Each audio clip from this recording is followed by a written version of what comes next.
বিরতির পর সবাইকে স্বাগত আফতাব বহুমুখী ফার্মস লিমিটেড শ্যামল বাংলায়। প্রিয় দর্শক, এখন আপনাদের জন্য থাকছে জৈব বালাইনাশক তৈরি ও তার ব্যবহার নিয়ে মূল প্রতিবেদন।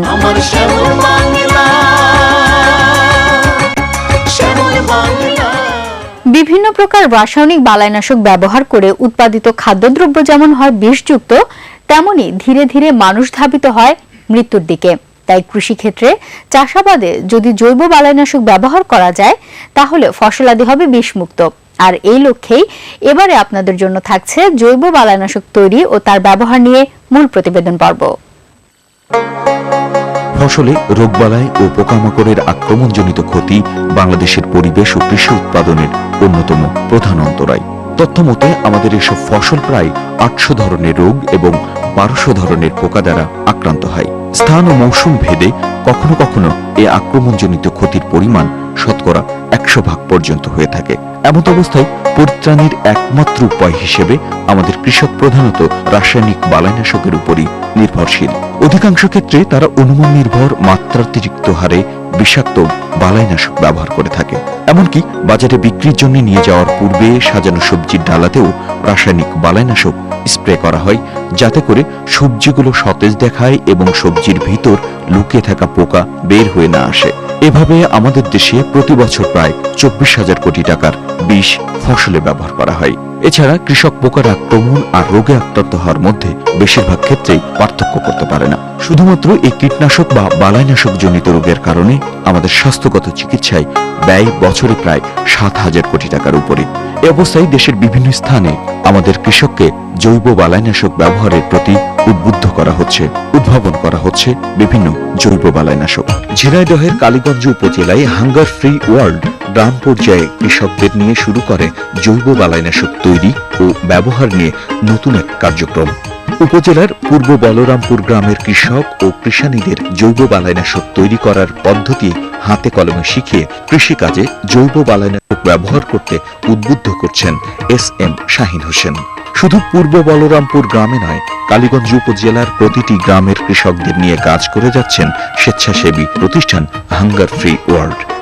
কিভাবে ফসলকে পোকামাকড় কীটপতঙ্গ মুক্ত রাখা যায় এবং ভালো ও বিষমুক্ত ফসল ঘরে তোলা যায়, সেই বিষয়টি সব কৃষকদের পাশাপাশি বাড়ির মহিলারাও আয়ত্ত করেছেন এবং জৈব বালাইনাশক তৈরি করে জমিতে ব্যবহার করছেন।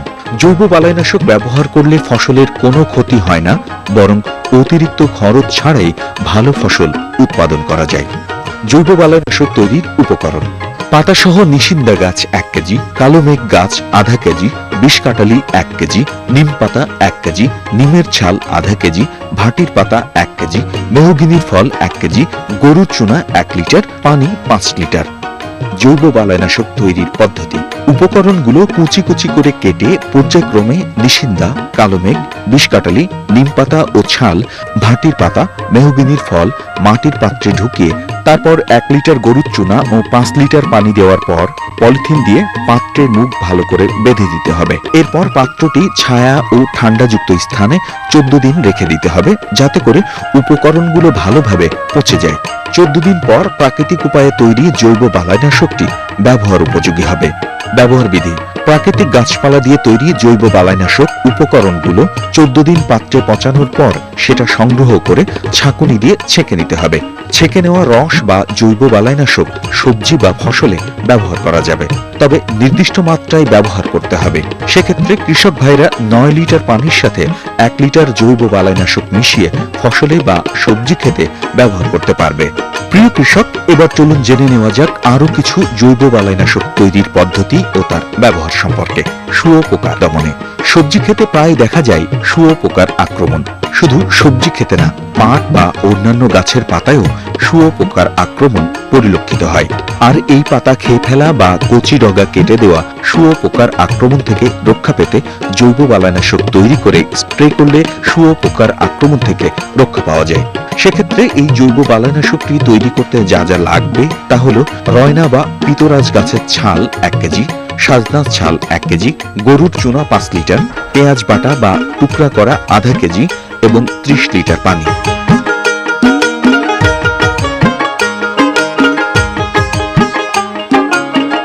উপকরণগুলো টুকরো টুকরো করে গরুর চুনা ও পানির সাথে একত্রে 21 দিন রেখে দিতে হবে।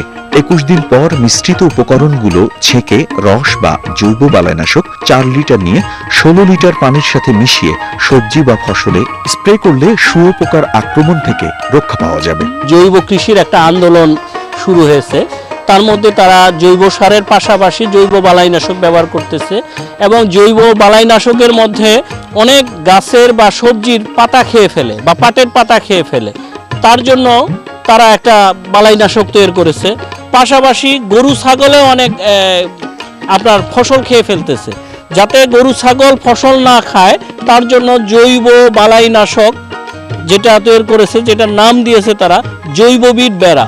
এবং এটা মূলত উপাদানগুলো দেয় মাছ ধোয়া পানি, মাছের আঁশটা, তার যে একটা গন্ধ আছে। যখন গরুর ছাগল জমির আশপাশ দিয়ে চলাফেরা করবে তখন তারা ওই ফসলগুলো খাইতে গিয়ে যখন গন্ধ পাবে তখন আর তারা খায় না। কারণ এটার সায়েন্টিফিক ব্যাখ্যা হলো এটার মধ্যে প্রচুর পরিমাণে ফসফরাস থাকার কারণে। কারণ যদি কোনো গাছে মাছের আঁশটা, মাছ ধোয়া পানি অথবা হাড়ের গুঁড়া দেওয়া হয়, অবশ্যই ওই গাছের ফসফেট লাগে না এবং ফলনও বাড়ে, ভালো ফল হয়। বিষমুক্ত সবজির উৎপাদনের জন্য ইতিমধ্যে অনেক চাষি অত্যন্ত সজাগ। এর পাশাপাশি আমাদের কিছু স্বেচ্ছাসেবী সংগঠন আছে, বিশেষ করে হাঙ্গার ফ্রি ওয়ার্ল্ড, সোনার বাংলা ফাউন্ডেশন। তারা আমাদের এই সকল চাষে যে সকল চাষির আগ্রহী তাদেরকে বিভিন্ন আঙ্গিকে সাপোর্ট সহযোগিতা দিয়ে যাচ্ছে। তার পাশাপাশি আমিও এখানকার সংসদ সদস্য হিসেবে যারা এই বিষমুক্ত খাবার উৎপাদনের জন্য যারা চিন্তা ভাবনা করে তাদেরকে আমরা সাপোর্ট দিয়ে থাকি, সহযোগিতা দিয়ে থাকি। এবং এ বিষয়ে আমি ইতিমধ্যে মহান জাতীয় সংসদে কথা বলেছি। হাঙ্গার ফ্রি ওয়ার্ল্ড ইমো নামে আরেকটি বালাইনাশক আবিষ্কার করেছে, যেটি ফসলের পাশাপাশি গরুর খাদ্য তৈরিতে, মাছের খাদ্য তৈরিতে এবং সর্বোপরি মাছ পরিবহনে ফরমালিনের বিকল্প হিসেবে ব্যবহার করছে, যার আশানুরূপ ফলাফলও পাওয়া যাচ্ছে বলে সংশ্লিষ্টরা দাবি করছেন। ইফেক্টিভ মাইক্রো অর্গানিজম বা ইমো নামে একটা জৈব বালাইনাশক ব্যবহার করতেছেন। উনি নিজে এটা ব্যবহার করে সফল হচ্ছেন এবং এটা উন্নয়নে উনি কাজ করতেছেন, যেটা মাছ চাষ, গরুর খাদ্য ইত্যাদিতে ইউজ হচ্ছে। আবার ইমো দিয়ে বোকাশি সার তৈরি করা হচ্ছে। বোকাশি একটা জাপানি শব্দ, এর অর্থ হচ্ছে জৈব। যেই সার ব্যবহার করে কৃষকরা সফলতা পাচ্ছে এবং এটা ধীরে ধীরে সম্প্রসারিত হচ্ছে। আমরা চাচ্ছি যে কালীগঞ্জের একটা ব্র্যান্ডিং হোক দেশব্যাপী, যাতে কালীগঞ্জের সবজি মানেই সবাই বুঝতে পারে যে এটা অর্গানিক সবজি বা জৈব প্রক্রিয়ার সবজি। যদি কালীগঞ্জ উপজেলার মতো দেশের প্রতিটি অঞ্চলে কৃষকেরা জৈব বালাইনাশক তৈরি করে ফসল উৎপাদনে ব্যবহার করে, তাহলে একদিন আমরা পাবো বিষমুক্ত খাদ্য। আর সে লক্ষ্যে আপনি, আমি, আমাদের সকলকে কৃষকদের উদ্বুদ্ধ করতে হবে জৈব বালাইনাশক তৈরি ও ব্যবহারের জন্য। তাহলে সারা দেশে বিষমুক্ত সবজি ও খাদ্যদ্রব্য উৎপাদন করা সম্ভব হবে। হাঙ্গার ফ্রি ওয়ার্ল্ডের মাধ্যমে আমরা কৃষকদেরকে এই ব্যাপারে সচেতন করে যাচ্ছি। আমি মনে করি যে যদি কৃষকরা জীবাণুনাশক সার ব্যবহার করে তাহলে তাদের ফসল সুরক্ষা করতে পারবে এবং অর্গানিক যে ফার্মিং সেটা আরও এক ধাপ এগিয়ে যাবে বলে আমি মনে করি। দেশের কৃষকরা যদি জৈব বালাইনাশক ব্যবহার করে ফসল উৎপাদন করেন, তাহলে শাকসবজি থেকে শুরু করে সকল খাদ্যদ্রব্য হবে বিষমুক্ত, আর আমরা পাবো নিরাপদ খাদ্য। প্রিয় দর্শক, এখন আপনাদের জন্য থাকছে ভালো চারা গাছ চেনার উপায় নিয়ে কৃষি টিপস।